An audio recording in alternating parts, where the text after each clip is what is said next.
बातें करते हम खेतों की और उसके रखवाली की, बाग बगीचा फल फूलों और फसलों की हरियाली की। हम बीजों की बातें करते उत्तम जल संसाधन की, हम तकनीकी बातें करते फसलों के उत्पादन की। हर किसान का सपना सच हो जीवन सुखद बनाने को, गाँव-गाँव के हर आंगन का प्यारा सा ये दर्शन। कृषि दर्शन, कृषि दर्शन, कृषि दर्शन, कृषि दर्शन, कृषि दर्शन, कृषि दर्शन, कृषि दर्शन, कृषि दर्शन। नमस्कार, जोहार। कृषि दर्शन कार्यक्रम में आप सभी किसान भाई बहनों का स्वागत है। कृषि जगत से जुड़ी हुई नई नई जानकारियाँ लेकर हम आपके बीच पहुंच चुके हैं। तो चलिए सबसे पहले देखते हैं कृषि समाचार। नमस्कार, कृषि समाचार में आपका स्वागत है। मैं हूं सुप्रिया। आइए देखते हैं आज कृषि समाचार में क्या है खास। 3 साल के अंतराल पर भूमि की मृदा का कराए परीक्षण। रंगीन मछली पालकों को पूरक सामग्री एवं मछली का किया जाएगा वितरण। मसूर की खेती के लिए अनुशंसित प्रभेद में लगाएं PL 406। अब समाचार विस्तार से। 3 साल के अंतराल पर अपनी भूमि की मृदा का परीक्षण एक बार अवश्य कराएं। एक पूरी फसल चक्र के बाद मृदा का परीक्षण हो जाना चाहिए। हल्की या समस्याग्रस्त भूमि की मृदा का परीक्षण बहुत ही जरूरी है। मत्स्य प्रसार अनुसंधान एवं प्रशिक्षण योजना के तहत रंगीन मछली पालकों को पूरक सामग्री एवं मछली का वितरण किया जाएगा। इच्छुक रंगीन मछली पालक मत्स्य अनुसंधान केंद्र शालीमार से प्रत्येक कार्य दिवस को प्राप्त कर सकते हैं। इसके लिए आवेदन करने की अंतिम तिथि 5 नवंबर निर्धारित है। किसान भाई, रबी सब्जी फसल में मटर और फ्रेंच बीन लगाने का यह उचित समय है। मटर और फ्रेंच बीन की खेती के लिए बीज को लगाने के पहले कार्बेंडाजिम दवा से उपचारित जरूर करें। इससे फसल में बीमारी कम होती है और फसल का उत्पादन बेहतर होता है। किसान भाई, रबी फसल की अगर बात करेंगे तो उसको लगाने का अक्टूबर से नवंबर का महीना है। तो उसमें जो है आगात और पछात मध्यम के हिसाब से अगर लगाएंगे तो आगात किस्मों का लगाने का समय जो है अक्टूबर के शुरुआत में है और मध्यम और पछात जो है मध्य अक्टूबर से लेके नवंबर के पूरा सप्ताह तक जो है किसान भाई जो है मटर की खेती लगा सकते हैं। और फ्रेंच बीन का भी जो है आप जो है अक्टूबर के महीना में जो है इसकी बीज बुआई करके किसान भाई जो है बीज को जब भी बुआई करें तो बीज को उपचारित करें। उसके लिए कार्बेंडाजिम जो दवा है उसका उपचार निश्चित रूप से किसान भाई करें, जिससे जो है बीमारी जो है कम लगे और आपका फसल का अच्छा उत्पादन हो। दलहनी फसल मसूर की खेती से अधिकाधिक उत्पादन लेने के लिए 30 किलोग्राम बीज प्रति हेक्टेयर लगाएं। कतार से कतार की दूरी 25 सेंटीमीटर और बीज से बीज की दूरी 8 सेंटीमीटर रखें। बेहतर उत्पादन के लिए अनुशंसित प्रभेद में PL 406, PL 639, KLS 218 लगाएं। मसूर की खेती के लिए 2 से 3 बार देशी हल से खेत की अच्छी तरह जुताई करके पाटा चला दें। आगात खरीफ की फसल और धान काटने के बाद मध्यम जमीन में मसूर की खेती करें। बुआई से पहले बीज को राइजोबियम कल्चर से उपचारित जरूर करें। धान और गेहूं की कटाई के लिए self propelled vertical conveyor reaper नामक कृषि यंत्र का प्रयोग कर सकते हैं। इसकी कार्य क्षमता 1.5 एकड़ प्रतिदिन है। आज की विशेष जानकारी है टमाटर फसल में फल छेदक कीटों से बचाव के बारे में। किसान भाई, टमाटर फसल में 5% से ज्यादा फल छेदक कीट का प्रकोप दिखे तो इस कीट के रोकथाम के लिए आधा मिलीलीटर इंडोक्साकार्ब दवा प्रति लीटर पानी की दर से घोल बनाकर फसल पर छिड़काव करें। इससे फल छेदक कीट पर नियंत्रण हो जाएगा। और अब एक नजर राज्य के 5 प्रमुख शहरों के मौसम के मिजाज पर।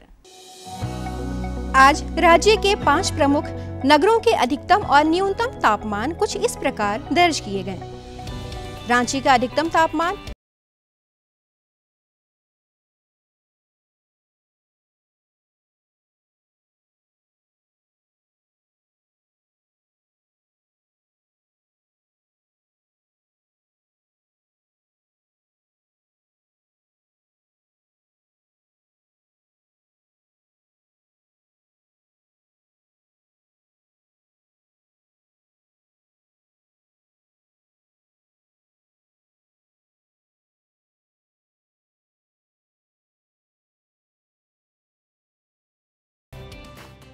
कृषि समाचार में आज इतना ही।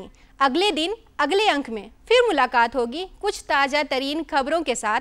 तब तक के लिए दीजिए इजाजत। नमस्कार, जोहार। किसान भाइयों, आप देख रहे थे कृषि समाचार, जहां पे कृषि से जुड़ी हुई तरह तरह की नई नई जानकारियों का आपने लाभ लिया, मौसम के बारे में जाना और मंडी का कैसा रहेगा भाव वो भी जाना। अब वक्त तो चला है छोटे से विराम का। अब कहीं मत जाइएगा, हम यूं गए और यूं आए। भारत सरकार का हर प्रयास किसानों को दे रहा है एक नई आस। देश के किसानों की खुशहाली और उन्हें आत्मनिर्भर बनाने के लिए भारत सरकार समर्पित है। प्रधानमंत्री श्री नरेंद्र मोदी जी के नेतृत्व में कृषि क्षेत्र में किए गए निरंतर प्रयासों के फलस्वरूप देश खाद्यान्न व बागवानी के क्षेत्र में आत्मनिर्भर हो चुका है और देश में दलहन का उत्पादन भी बढ़ा है। इसी तरह भारत सरकार ने खाद्य तेलों के उत्पादन को बढ़ाने के भी अनेक प्रयास किए हैं। इसी क्रम को आगे बढ़ाते हुए माननीय प्रधानमंत्री श्री नरेंद्र मोदी जी के नेतृत्व में भारत सरकार ने दूरदर्शी निर्णय लेते हुए राष्ट्रीय खाद्य तेल मिशन ऑयल पाम की शुरुआत की है। इस मिशन से देश भर के किसानों को बहुत लाभ मिलेगा। कृषि के पूंजी निवेश में वृद्धि होगी, खाद्य तेल आयात पर देश की निर्भरता कम होगी और रोजगार के नए अवसर पैदा होंगे।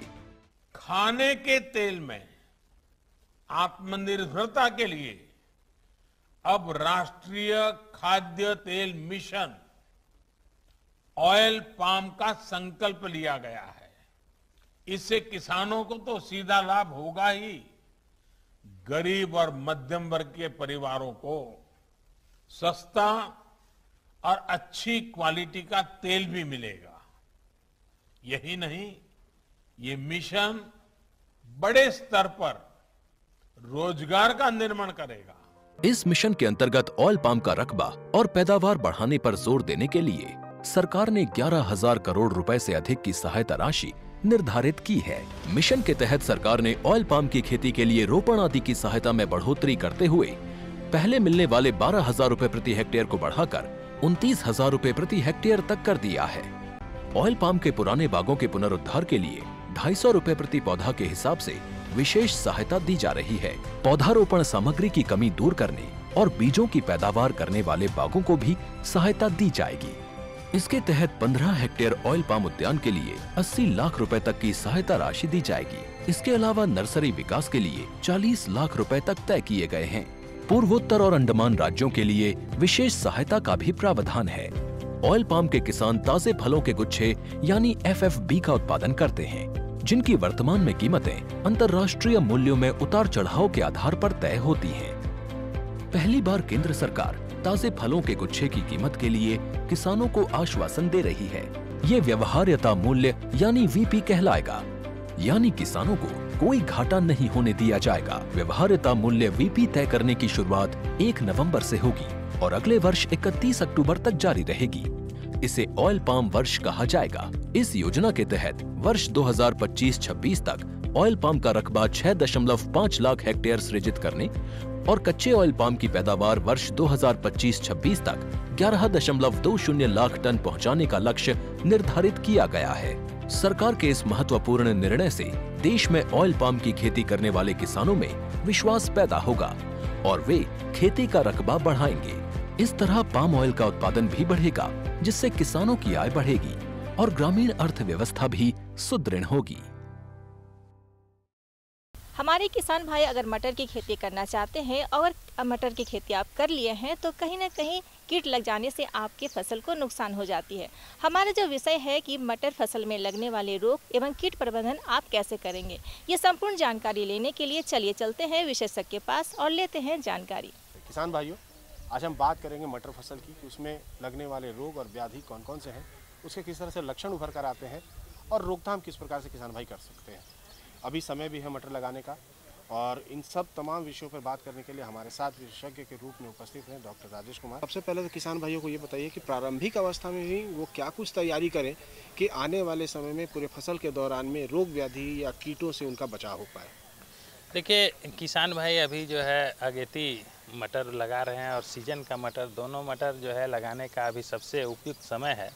और ऐसी जो समय है इसमें सबसे पहले जो है हम उनको बोलेंगे कि जहाँ पर भी अगर वो पहले सोलेनेसी वंश का, यानी हम कहेंगे कि आलू वर्गीय अगर वो कोई फसल लिए हों तो वो खेत को जो है कोशिश करें कि उस पर ना लें, और दलहनी वंश का अगर कोई फसल लिए हों तो उसको मान लीजिए कि छोड़ करके ही वो ये मटर लगाने के बारे में सोचे।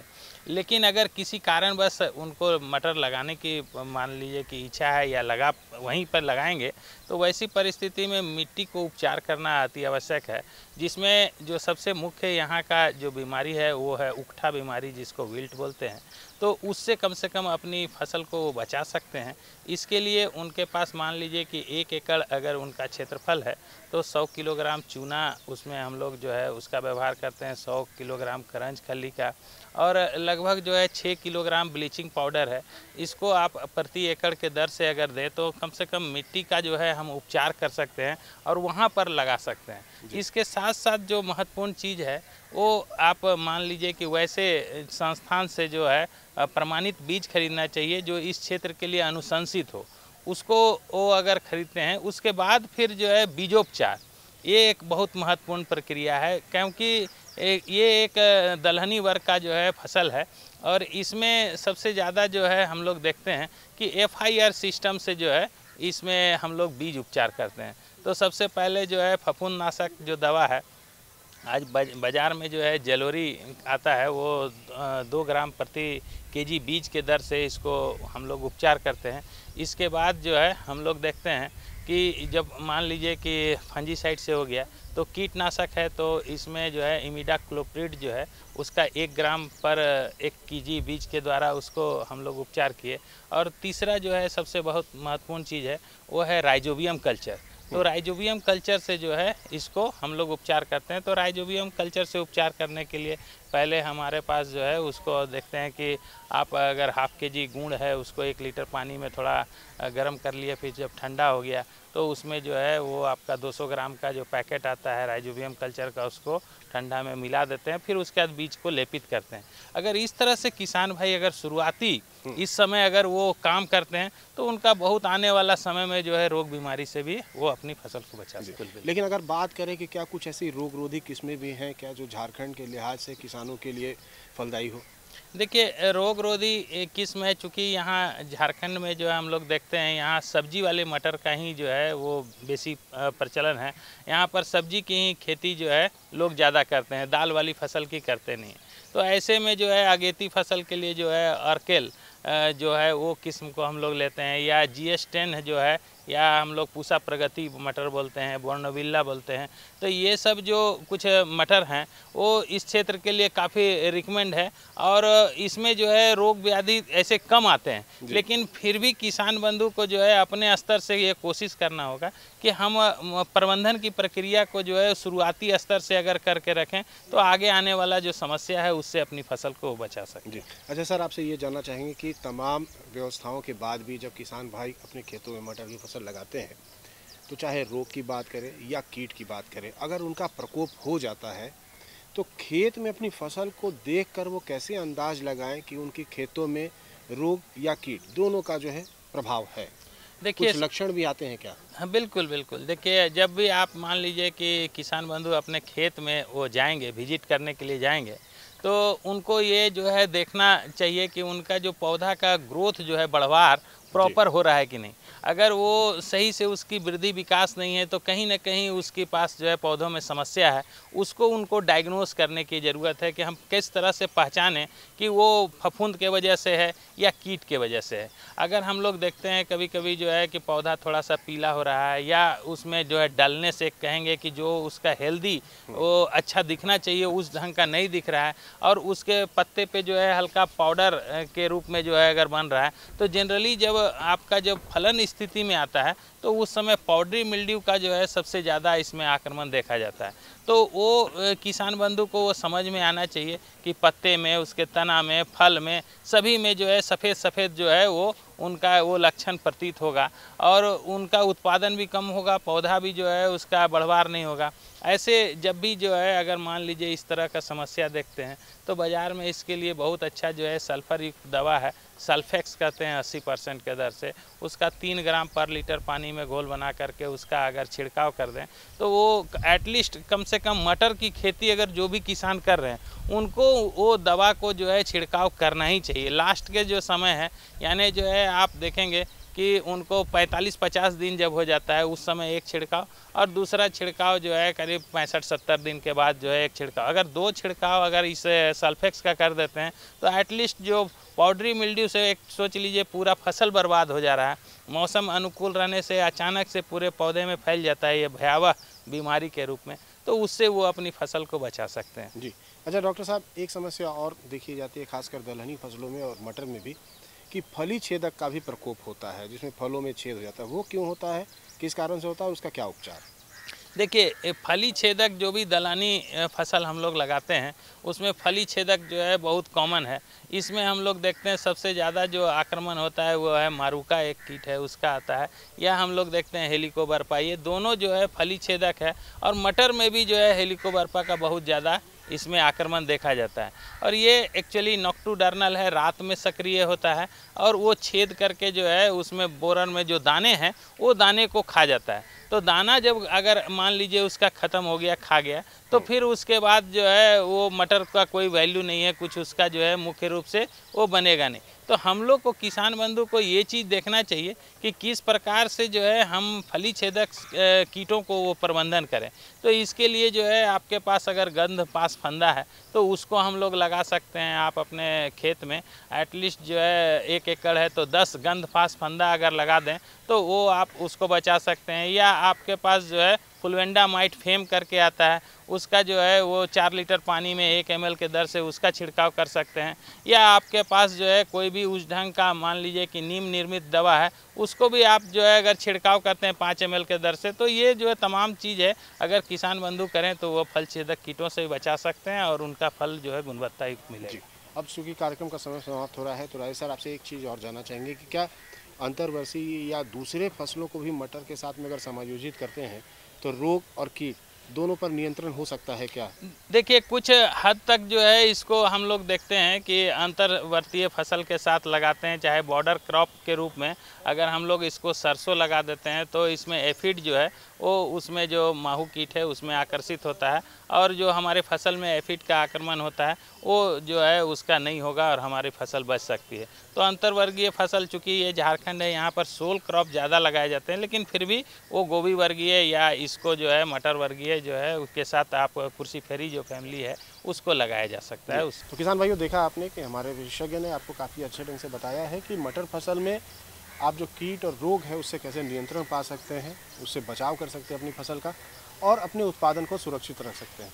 सर आप हमारे कार्यक्रम में आए, हमारे किसान भाइयों से जुड़े, इतनी अच्छी और महत्वपूर्ण जानकारी दी, इसके लिए आपका बहुत बहुत धन्यवाद। हमारे किसान भाई सब्जी फसल की खेती सालों भर करते हैं, लेकिन अगर सब्जी फसल की खेती अगर नई तकनीक के साथ करेंगे तो मुनाफा बहुत ही अच्छा होने वाला है। जी हाँ, हमारा विषय है कि सब्जी फसल की खेती नई तकनीक के साथ आप कैसे करेंगे, किन किन बातों का खास तौर पे ध्यान रखेंगे ताकि आपको लाभ मिल सके। आज हम जानेंगे कि नई तकनीक से सब्जी उत्पादन कैसे करें और इसमें प्रोट्रे, ड्रिप और मल्चिंग का प्रयोग कैसे करें। इस बारे में विशेष जानकारी देने के लिए हमारे साथ मौजूद हैं विशेषज्ञ के तौर पे डॉक्टर रविंद्र कुमार। जैसा कि जाना जाता है कि झारखंड जो है सब्जी उत्पादन में अव्वल नंबर पे आता है और ऐसे में सब्जी उत्पादन में नई नई तकनीकें आ रही है, तो वो नए नए तकनीक कौन है और इससे जो हमारे किसान भाई हैं वो सब्जी कैसे उत्पादन करें। किसान भाइयों, जैसा कि हम सभी जानते हैं कि जो हमारा रांची जिला और झारखंड राज्य है ये सब्जी की खेती के लिए विशेष रूप से हर जगह जाना जाता है और पहचाना जाता है। सब्जी की खेती यहाँ प्रमुखता से की जाती है, जिसमें कि बहुत सारी सब्जियाँ ऐसी होती है जिसमें पहले हम नर्सरी में उसका बिचड़ा तैयार करते हैं और फिर उसकी मुख्य खेत में रोपाई करते हैं। किसान भाइयों, जो परंपरागत तकनीक है, परंपरागत जो तरीका है नर्सरी उत्पादन का, जिसमें हम क्यारी बना के उसमें नर्सरी उत्पादन करते हैं और फिर उसकी रोपाई करते हैं, तो उसमें बहुत सारी समस्याओं का हमारे किसान भाइयों को सामना करना पड़ता है, जिसमें मृदा जनित विभिन्न प्रकार की बीमारियां, वातावरण का असमय परिवर्तन, ये सब किसान भाइयों को बहुत ज़्यादा इस दिक्कतों का सामना करना पड़ता है और इससे उनको नुकसान उठाना पड़ता है बिचड़ा उत्पादन में। इन समस्याओं को देखते हुए जो हमारी एक आधुनिक तकनीक है नर्सरी उत्पादन की, वो प्रो ट्रे तकनीक है, जिसमें एक ये काले रंग की ट्रे होती है प्लास्टिक की बनी हुई, जिसमें कुछ छोटे छोटे आकार के कई खाने होते हैं और इसमें हम प्रत्येक खाने में एक बीज डालते हुए इसमें नर्सरी उत्पादन करते हैं। किसान भाइयों, ये एक मृदा रहित तकनीक है जिसमें मृदा का उपयोग नहीं होता है। इसके अंदर हम कोकोपिट और वर्मी कंपोस्ट का प्रयोग कर सकते हैं मीडिया के रूप में, जिसमें हम बीज डालते हैं और नई जो पौध होती है वो तैयार करते हैं। तो मृदा जनित जो विभिन्न प्रकार की बीमारियां होती हैं, जिसमें जो मुख्य बीमारी होती है जो आर्द्र गलन होती है और जिसे हम बिचड़ा गलने वाली समस्या भी कहते हैं, इसका हमारे किसान भाइयों को सामना नहीं करना पड़ता है और स्वस्थ बीज उत्पादन होता है। क्योंकि प्रत्येक खाने में इसमें जो हमारे कोकोपीट वर्मी कंपोस्ट की मात्रा है वो समान रहती है। तो और सभी जो प्रत्येक खाने में जो वातावरण मिलता है हमारे बीज को, नए तैयार बिचड़े को, वो समान मिलता है। तो इसमें एक समान वृद्धि होती है, जड़ों का विकास अच्छा होता है और जो हमारी पौध तैयार होती है वो परंपरागत विधि जो क्यारी विधि है उसकी तुलना में ज़्यादा बेहतर तैयार होती है। और इसमें चूँकि जो एक समस्या आती है किसान भाइयों को ट्रांसप्लांटिंग के टाइम में, जब वो बिचड़े को उखाड़ते हैं तो उसमें जो जड़ होती है उसमें क्षति पहुंचती है, परंतु इस विधि में, प्रोट्रे विधि में, जड़ों का विकास बहुत अच्छा होता है। और इसमें जब हम ट्रांसप्लांटिंग के लिए या रोपाई के लिए बिचड़े को निकालते हैं तो उस समय भी बिचड़े में जो जड़ होती है बिल्कुल भी क्षति उसमें नहीं होती है। तो पौध जो स्थापित होते हैं उसमें भी कम समय लगता है और अच्छी प्रकार से पौध स्थापित हो जाती है, जिससे हमारी उपज भी अच्छी तैयार होती है। जी, लेकिन अब बात आई है कि नई तकनीक की जब हम बात करते हैं तो किसान भाई के खेत कम है लेकिन मल्चिंग का प्रयोग वो करना चाहते हैं, तो क्या इस तरह से जब नर्सरी तैयार करेंगे तो मल्च में जब डालते हैं तो उत्पादन में क्या प्रभाव पड़ता है? किसान भाइयों, जैसा कि हम सभी जानते हैं कि झारखंड राज्य में पानी की बहुत ज़्यादा किसान भाइयों को समस्या देखने को मिलती है और पानी एक बहुत ही महत्वपूर्ण कारक होता है खेती में, जो कि सीधे सीधे हमारी उपज के ऊपर और किसान की आमदनी के ऊपर सार्थक प्रभाव डालता है। जब हम पानी की बात करते हैं तो ड्रिप सिंचाई पद्धति, जिसे टपक सिंचाई पद्धति भी कहा जाता है, एक बहुत ही उन्नत और आधुनिक तकनीक होती है। इसके साथ ही साथ जब हम मल्चिंग का प्रयोग करते हैं तो इस दोनों ही पद्धतियों का हम अगर साथ में प्रयोग करते हैं किसान भाइयों, तो इसमें न सिर्फ खरपतवार का अच्छी प्रकार से नियंत्रण होता है, क्योंकि मल्चिंग क्या करती है, वो इसे पलिवार भी कहते हैं, ये ज़मीन के ऊपर एक आवरण के रूप में काम करती है। ये प्लास्टिक की भी हो सकती है और जैविक मल्चिंग भी हो सकती है। जो प्लास्टिक की बाज़ार में उपलब्ध होती है मल्चिंग, जो एक तरफ काली और एक तरफ सिल्वर कलर की होती है, ये प्रमुखता के साथ प्रयोग की जाती है। इसमें क्या होता है कि जो ज़मीन के अंदर मॉइस्चर बना रहता है, मॉइस्चर जो होता है वो रिटेंशन अच्छा होता है और कम पानी में ही अच्छी उपज हो सकती है। दूसरी चीज़ है खरपतवार का हमारा समुचित नियंत्रण होता है, क्योंकि हम जानते हैं कि जो खरपतवार होती है हमारी मुख्य फसल के साथ उसकी प्रतियोगिता होती है। जो भी संसाधन हम अपनी मुख्य फसल के लिए या खेती में प्रयोग कर रहे हैं, चाहे वो खाद हो, चाहे वो पानी हो, चाहे वो अन्य आदान हो, उन सब का जो हमारा जो उद्देश्य होता है वो मुख्य फसल में देना होता है। जबकि अगर खरपतवार का समुचित प्रबंधन नहीं करते हैं तो मुख्य फसल को जो प्राप्त होने वाली ये आदान होते हैं उसका काफ़ी हद तक भाग हमारी खरपतवार लेने लगती हैं और जो कि हमारी उपज पर नकारात्मक रूप से प्रभाव डालती हैं। तो अगर हम मल्चिंग का प्रयोग करते हैं तो इन खरपतवारों का नियंत्रण हम समुचित रूप से कर सकते हैं और हमारा जो भी आदान हम दे रहे हैं उसका पूर्ण रूप से हमारी जो मुख्य फसल है उसके द्वारा उपयोग किया जाता है। डॉक्टर साहब, आपसे यह भी जानना चाहें कि झारखंड के किसानों की अगर बात करें तो यहाँ ज़मीन उनके कम है और सब मंझोले या छोटे तरह के किसान हैं, तो ऐसे में मल्चिंग करना कितना बेहतर होगा और मल्चिंग के लिए क्या सरकार की तरफ से कोई अनुदान भी है? किसान भाइयों, अगर हम ड्रिप की बात करते हैं, मल्चिंग की बात करते हैं, तो भारत सरकार और राज्य सरकार दोनों ही द्वारा इसमें अनुदान जो है उपलब्ध कराया जा रहा है। किसान को केवल एक जिला कृषि पदाधिकारी के हैं या जिला उद्यान पदाधिकारी के ऑफिस में जाके उन्हें आवेदन देना होता है और अनुदानित मूल्य पे ये दोनों ही चीज़ें हमारे किसान भाइयों को उपलब्ध कराई जाती हैं। ड्रिप की अगर हम बात करते हैं तो ये सब्सिडी पे उपलब्ध कराई जा रही है किसानों को। और सबसे अच्छी बात क्या होती है कि इसमें चूँकि हमने जैसा बताया कि झारखंड राज्य में पानी की बहुत बड़ी दिक्कत है, तो जो भी किसान भाई सब्जी की खेती करना चाहते हैं या संरक्षित संरचना के अंदर भी खेती करना चाहते हैं, चाहे वो सब्जी की खेती हो, इसके अलावा चाहे फूलों की खेती हो, इसके लिए भी ड्रिप हमारी राज्य सरकार द्वारा ड्रिप सिंचाई पद्धति उपलब्ध कराई जा रही है।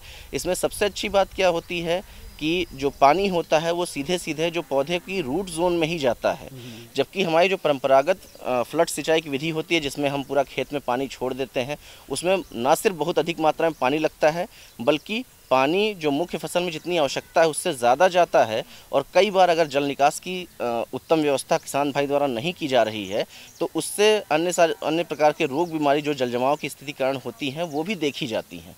तो किसान भाइयों, अगर हम समुचित अपने जल संसाधन का उपयोग करना चाहते हैं तो ड्रिप सिंचाई पद्धति का अवश्य उपयोग करें। इसमें सबसे अच्छी बात, जैसा हमने बताया कि रूट जोन में सीधे पौधा जाता है, जो पानी होता है जाता है, और जितनी पौधे को आवश्यकता है उतना ही पानी जाता है। इसी के साथ साथ इसमें सबसे अच्छी बात क्या होती है कि जल में घुलनशील जो हमारे उर्वरक हैं वो भी किसान भाई हमारे उपयोग कर सकते हैं, और ये दोनों ही संसाधन बहुत ही कीमती हैं। अगर हम उर्वरकों की बात करते हैं तो अच्छा खासा हमारे किसान भाइयों का जो पैसा होता है खेती में वो उर्वरकों के रूप में भी हमारी खेती में लगता है। तो उर्वरकों का अगर सही हम दक्षतापूर्वक उपयोग करना चाहते हैं, अगर हम उसको परंपरागत तरीके से मिलाते हैं तो उसमें बहुत ज़्यादा पोषक तत्वों की क्षति भी होती है। जितना हम मात्रा पौधे में दे रहे हैं उतनी हमारे पौधों को प्राप्त नहीं हो पाती है। जबकि अगर जल में विलेय उर्वरकों का हम ड्रिप सिंचाई के माध्यम से फर्टिगेशन तकनीक द्वारा अगर हम उपयोग करते हैं तो सीधे पौधे की जड़ में जाता है, कम मात्रा में खाद की हमारी आवश्यकता होती है, और जो इनकी जो दक्षता होती है, उपयोग दक्षता भी अच्छी हमारे किसान भाई को प्राप्त होती है।